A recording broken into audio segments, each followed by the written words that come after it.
नमस्कार दोस्तों, स्वागत है आपका हमारे इस YouTube चैनल प्लम्बर मैन में। दोस्तों, अगर आप एक अच्छे प्लम्बर हैं और किसी बाथरूम में काम करने जा रहे हैं तो सबसे पहले उस बाथरूम की प्लानिंग कर लें और प्लानिंग करने के दौरान ही उस बाथरूम में मार्किंग वर्क कर लें। अगर आप उस बाथरूम में मार्किंग कर लेते हैं तो आपको आधे से ज़्यादा काम समझ में आ जाता है। आपको पता चल जाता है कि कौन सा पॉइंट कहाँ देना है, शावर वाले एरिया में शावर कहाँ देना है, गीज़र में गीज़र का जो पॉइंट होता है वो कहाँ देना है, शावर का पॉइंट कहाँ देना है, वॉल मिक्सचर कहाँ पे लगाना है। ये सारा कुछ क्लियर हो जाता है। साथ ही साथ इंडियन टॉयलेट हो या वेस्टर्न टॉयलेट हो वो कहाँ देना है वो भी क्लियर हो जाता है। मतलब कि उस बाथरूम में जो भी वर्क करना होता है वो सब का सब आपको क्लियर हो जाता है। तो मैं आपसे यही कहना चाहूँगा कि जब भी किसी बाथरूम में काम करें तो प्लानिंग के साथ मार्किंग करना ना भूलें।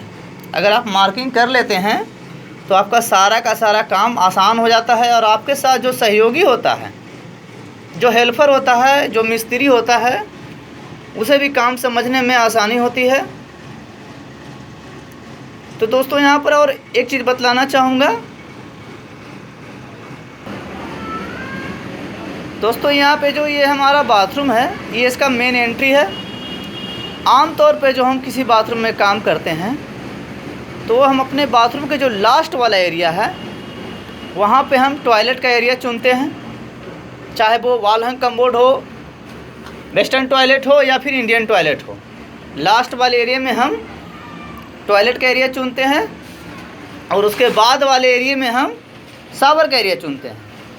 लेकिन यहाँ पर इसका उल्टा है दोस्तों, क्योंकि हमारे कस्टमर का जो कहना है कि मैं जब बेंगलोर वगैरह गया था तो वहाँ पे मैंने एक होटल में देखा था कि फ्रंट वाले एरिया में वेस्टर्न टॉयलेट का काम किया हुआ था और बाथरूम का जो बैक वाला एरिया, जो पीछे वाला एरिया, वहाँ पे शावर का काम किया हुआ था, मतलब शावर दिया हुआ था। और जो आपका वेस्टर्न टॉयलेट होता है उसके बगल में ही वॉश बेसिन का काम किया हुआ था। मुझे ये काम बहुत पसंद आया है, तो ठीक मुझे उसी तरह से ही यहाँ पे काम करवाना है।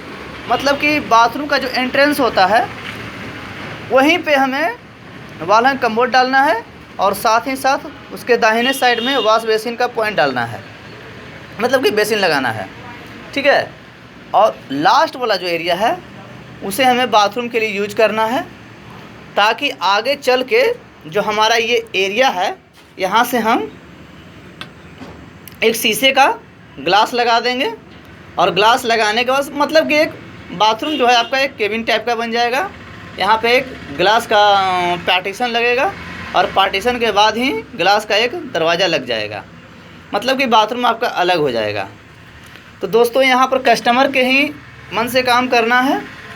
थोड़ी बहुत एडवाइस आप दे सकते हैं, लेकिन पूरा का पूरा एडवाइस आप दे नहीं सकते हैं, क्योंकि जैसा कस्टमर चाहेगा वैसा ही काम आपको करके देना है। तो यहाँ पे देख रहे हैं कि हमने यहाँ पे ठंडे पानी का जो मेन लाइन होता है गीज़र के लिए वो हमने यहाँ पे दे दिया है। ठीक उसके बाएं साइड में हमने गर्म पानी का कनेक्शन किया है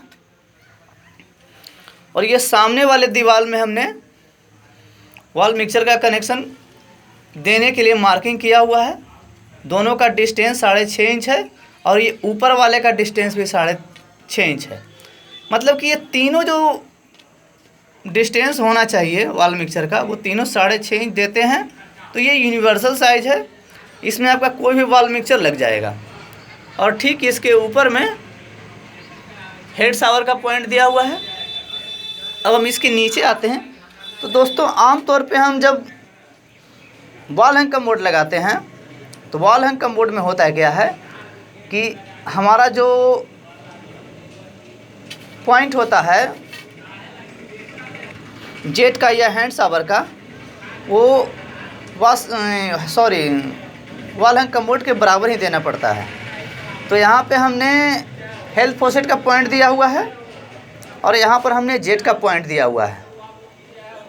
अब इस पॉइंट को थोड़ा सा ऊपर ले जाने के बाद यहाँ पे जो हमारा पॉइंट होता है कंसील सिस्टम का इनलेट पानी का जो पॉइंट होता है उसका पॉइंट देना रह गया है दोस्तों। और साथ ही साथ ये हमारा वॉश बेसिन का पॉइंट है। दोस्तों ये चीज़ बताना चाहूँगा कि जब हम सिंगल सूट कम्बोर्ड लगाते हैं या एस कम्बोर्ड लगाते हैं तब हम जो पाइपलाइन ले जाते हैं दीवार से वो तकरीबन 1.5 फीट या 20 इंच की दूरी पर ऊंचाई पर ले जाते हैं। लेकिन यहाँ पर अगर वॉल हैंग कम्बोर्ड लगा रहे हैं और वॉल हैंग कम्बोर्ड लगाने के बाद अगर हम इस ऊंचाई से इतनी हाइट से 1.5 फीट के हाइट से अगर हम किसी भी पॉइंट को ले जाते हैं तो जब कम्बोर्ड लगाने की बारी आती है तो हमारा जो वॉल हैंग कम्बोर्ड होता है वो रैक बोल्ट पे लगाया जाता है, यानी फास्टनट पे लगाया जाता है।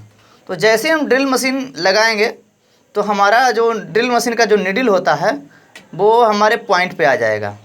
तो इस वजह से इस चीज़ को दूर करने के लिए, इस चीज़ को ख़त्म करने के लिए हमने यहाँ से जो मेन लाइन है वो डाउन कर दिया है।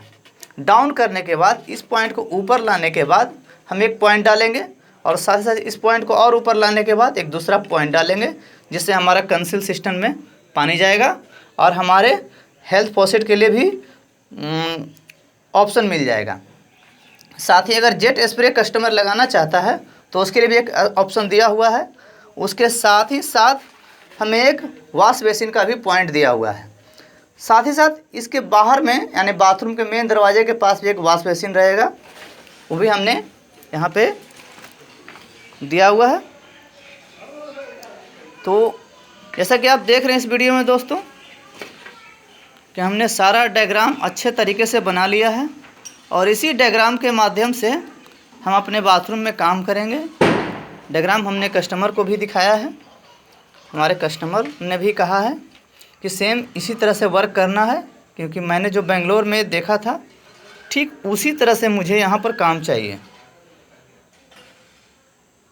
तो दोस्तों यहाँ पर ही कस्टमर के हिसाब से ही काम करना है, बस टेक्निक आपकी रहेगी, चॉइस कस्टमर का रहेगा।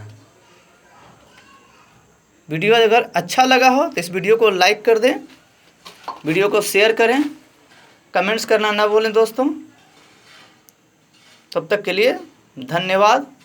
और लास्ट में मैं यही कहना चाहूँगा, कहीं भी आप काम करते हैं तो मार्किंग करके काम करने से आपका काम बहुत ही अच्छा होगा और सारा का सारा काम समझ में आ जाएगा।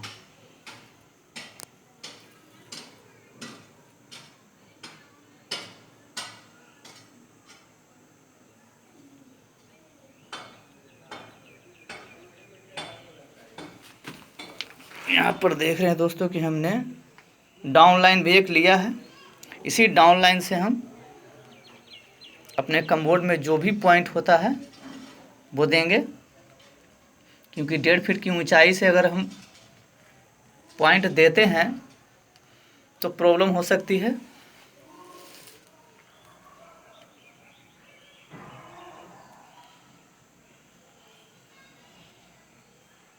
अगर किसी वीडियो में किसी भी चीज़ को अच्छे तरीके से समझना है तो वीडियो तो थोड़ा बड़ा होगा ही दोस्तों,